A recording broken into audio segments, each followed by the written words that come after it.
ಎಲ್ಲರಿಗೂ ನಮಸ್ಕಾರಗಳು. ನಾನು ಮಂಜುನಾಥ್ ಬಂಗಾರ್.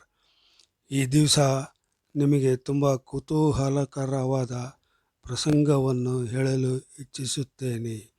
ನೀವು ನನ್ನ ವಿಡಿಯೋಗಳಿಗೆ ಸಬ್ಸ್ಕ್ರೈಬ್ ಮಾಡಿ, ಕೆಳಗೆ ಕಾಣಿಸುವ ಬೆಲ್ ಮೇಲೆ ಒತ್ತಿರಿ, ಲೈಕ್ ಮಾಡಿ, ಶೇರ್ ಮಾಡಿ ಮತ್ತು ನಿಮ್ಮ ಅಭಿಪ್ರಾಯಗಳನ್ನು ಕಮೆಂಟ್ಸ್ ಮೂಲಕ ತಿಳಿಸಿ. ಈಗ ನಾನು ಹೇಳುವ ಕತೆ ಪುರಾಣಕ್ಕೆ ಸಂಬಂಧಿಸಿದ್ದು. ದೇವಿ ಭಾಗವತಿ, ಮತ್ಸ್ಯ ಪುರಾಣ, ಭಗವತ್ ಪುರಾಣಗಳಲ್ಲಿಯೂ ಉಲ್ಲೇಖವಿದೆ. ಒಬ್ಬ ರಾಜ ವೈವಸ್ವತ ಮನು ಮತ್ತು ಹೆಂಡತಿ ಶ್ರದ್ಧಾ ಇವರಿಗೆ ಮಕ್ಕಳಿರಲಿಲ್ಲ. ಆದ ಕಾರಣ ಅವರು ಬ್ರಹ್ಮರ್ಷಿ ವಸಿಷ್ಠನ ಸಲಹೆಯಂತೆ ಪುತ್ರಕಾಷ್ಟ ಯಜ್ಞವನ್ನು ಮಾಡುತ್ತಾರೆ. ಮಿತ್ರ ಮತ್ತು ವರುಣ ದೇವತೆಗಳ ಉಪಾಸನೆ ಮಾಡುತ್ತಾರೆ. ರಾಣಿ ಶ್ರದ್ಧಾಳಿಗೆ ಹೆಣ್ಣು ಮಗು ಬೇಕೆಂದು, ರಾಜನಿಗೂ ಗಂಡು ಮಗು ಆಗಬೇಕೆಂದು, ಮುಂದೆ ತನ್ನ ರಾಜ್ಯದ ಉತ್ತರಾಧಿಕಾರಿಗಾಗಿ ಗಂಡು ಮಗು ಬೇಕೆನ್ನುವ ಆಸೆ.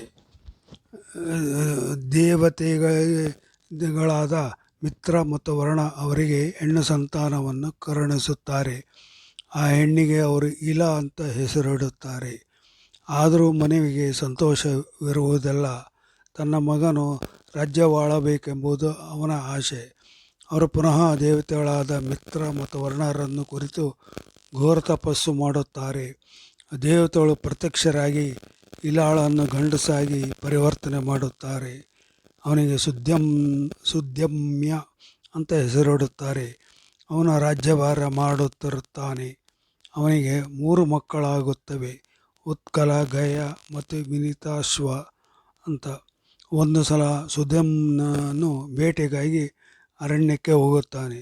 ಒಂದು ಜಿಂಕೆಯನ್ನು ಅಟ್ಟಾಡಿಸಿಕೊಂಡು ಒಂದು ನಿಗೂಢ ಅರಣ್ಯ ಪ್ರದೇಶವನ್ನು ಪ್ರವೇಶಿಸುತ್ತಾನೆ. ಅದು ನಿಷಿದ್ಧ ಕಾಡು, ಏಕೆಂದರೆ ಆ ಕಾಡಿನಲ್ಲಿ ಪಾರ್ವತಿ ಮತ್ತು ಪರಮೇಶ್ವರರು ವಾಯುವಿಹಾರ ಮಾಡುವ ಸ್ಥಳವಾಗಿತ್ತು. ಪಾರ್ವತಿ ಆ ಕಾಡಿಗೆ ಒಂದು ಕಟ್ಟಪ್ಪಣೆ ಮಾಡಿದ್ದಳು. ಅಕಸ್ಮಾತಾಗಿ ಯಾರಾದರೂ ಕಾಡಿಗೆ ಪ್ರವೇಶ ಮಾಡಿದರೆ ಅವರು ಹೆಣ್ಣಾಗಿ ಪರಿವರ್ತನೆಗೊಳ್ಳುತ್ತಿದ್ದರು. ಗೊತ್ತಿಲ್ಲದ ಪ್ರದ್ಯುಮ್ನ ಕಾಡಿಗೆ ಪ್ರವೇಶ ಮಾಡುತ್ತಾನೆ. ತಕ್ಷಣ ಅವನು ಹೆಣ್ಣಾಗಿ ಬಿಟ್ಟನು. ಅವನ ಕುದುರೆಯೂ ಸಹ ಹೆಣ್ಣಾಗಿ ಬಿಟ್ಟಿತು. ಪ್ರದ್ಯುಮ್ನ ಮತ್ತೆ ಇಲ ಆಗಿ ಪರಿವರ್ತನೆಗೊಂಡ. ಮತ್ತೆ ತನ್ನ ರಾಜ್ಯಕ್ಕೆ ಹೋಗಲಿಕ್ಕೆ ಅವನಿಗೆ ಮನಸ್ಸು ಒಪ್ಪಲಿಲ್ಲ. ಚಿಂತಿತಳಾದ ಇಲ ಪುನಃ ವಸಿಷ್ಠರಲ್ಲಿ ಮೊರೆ ಹೋಗುತ್ತಾಳೆ. ವಸಿಷ್ಠರು ಅನ್ನುತ್ತಾರೆ, ಪಾರ್ವತಿ ದೇವಿ ಕೊಟ್ಟ ಶಾಪವನ್ನು ನಾನು ಬದಲಾಯಿಸೋಕ್ಕೆ ಆಗುವುದಿಲ್ಲ. ನೀನು ಅವರನ್ನೇ ಕುರಿತು ತಪಸ್ಸು ಮಾಡು, ಶಿವನ ಅನುಗ್ರಹ ಮಾಡುವುದು ಅಂತ ಅನ್ನುತ್ತಾರೆ. ಇಲ ಘೋರ ತಪಸ್ಸಿಗೆ ಕುಳಿತುಕೊಳ್ಳುತ್ತಾಳೆ. ಶಿವನ ಪ್ರತ್ಯಕ್ಷವಾಗಿ ವರವನ್ನು ಬೇಡಲು ಹೇಳುತ್ತಾನೆ.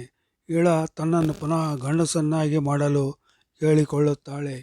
ಶಿವನ ಅನ್ನುತ್ತಾನೆ, ಪಾರ್ವತೀ ದೇವಿಯ ಶಾಪವನ್ನು ಪೂರ್ತಿಯಾಗಿ ನಿವಾರಿಸಲಿಕ್ಕೆ ನನ್ನಿಂದ ಆಗುವುದಿಲ್ಲ. ಆದರೆ ಒಂದು ವರವನ್ನು ಕೊಡುತ್ತೇನೆ.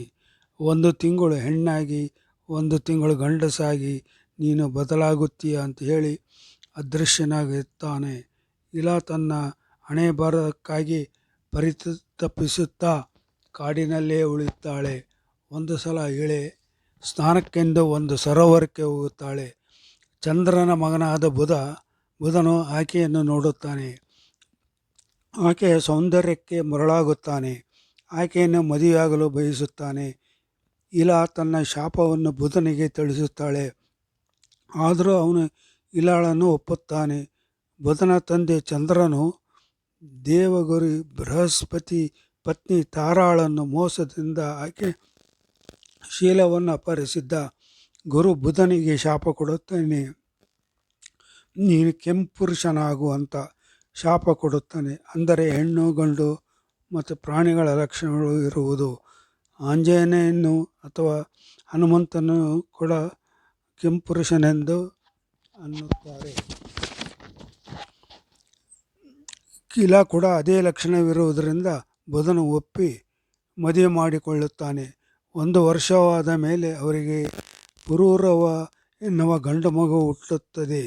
ಇಲ ಅಥವಾ ಪ್ರದ್ಯುಮ್ನ ಮಗನನ್ನು ಕರೆದುಕೊಂಡು ತನ್ನ ರಾಜ್ಯಕ್ಕೆ ಹೋಗುತ್ತಾಳೆ. ಮುಂದೆ ಪುರೂರವ ವಯಸ್ಸಿಗೆ ಬಂದ ಮೇಲೆ ಆತನಿಗೆ ಪ್ರದ್ಯುಮ್ನ ಪಟ್ಟ ಕಟ್ಟಿ ತಪಸ್ಸಿಗೆ ಕಾಡಿ ಹೋಗುತ್ತಾನೆ. ಪಾರ್ವತಿ ದೇವಿ ಪ್ರಸನ್ನಗೊಂಡು ಅವನನ್ನು ಶಾಶ್ವತವಾಗಿ ತನ್ನ ಲೋಕದಲ್ಲೇ ಇಟ್ಟುಕೊಳ್ಳುತ್ತಾಳೆ. ವೈವಸ್ವ ಮನುವಿಗೆ ಮತ್ತೆ 3 ಮಕ್ಕಳಾಗುತ್ತಾರೆ.